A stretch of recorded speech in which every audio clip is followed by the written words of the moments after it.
Welcome back to Yahoo Finance. Well, a new report finds since 2019, undergrad enrollment has dropped off by more than 1 million, raising concern about a potential shift in attitudes towards higher learning. And here with more on why kids are hitting the brakes on a traditional college degree, we are joined by Doug Shapiro, National Student Clearinghouse Research Center Executive Director. Doug, thanks so much for your time today.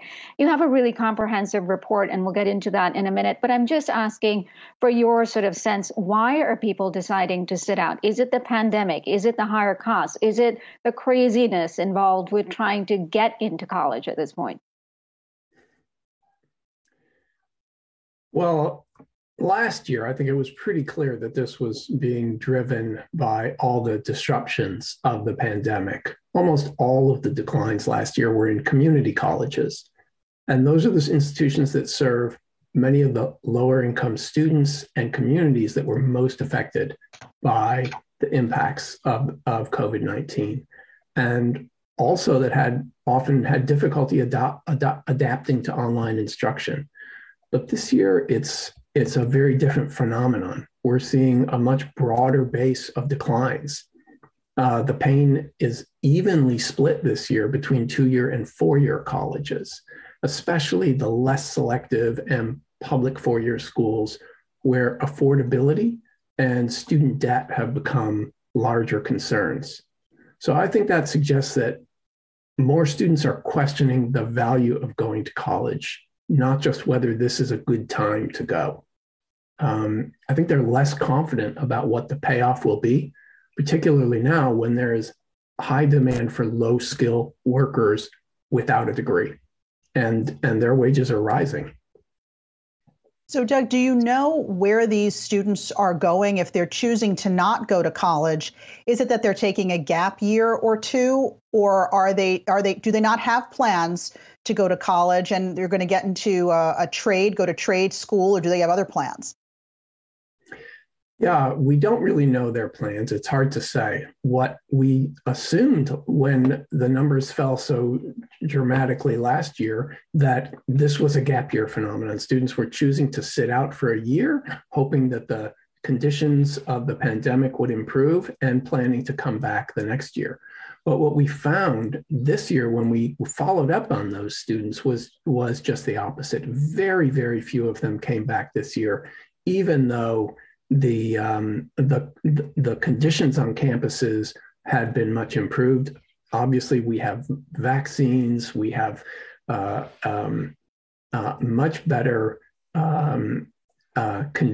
ability of the colleges and universities themselves to handle kind of pandemic protocols and to reassure students and parents about students being on campus again. And yet, virtually none of those students who didn't enroll last year have come back this year. Was there a difference, sir, in the drop-off rate at private versus public? And were there certain sort of areas or majors that saw more of a drop-off than others?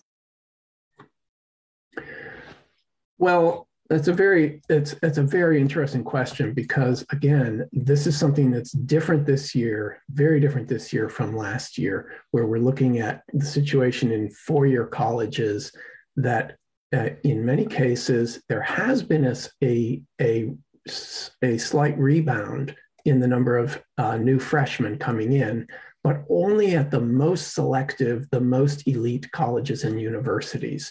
So the public flagships and the most competitive private nonprofits, their numbers did increase this year. But all the rest of the 4-year institutions, the less selective, maybe your regional public institutions and smaller private nonprofits saw continuing declines. Can you tell us what some of the majors are that are seeing this decline? What are some areas of study that students are not necessarily going into right now?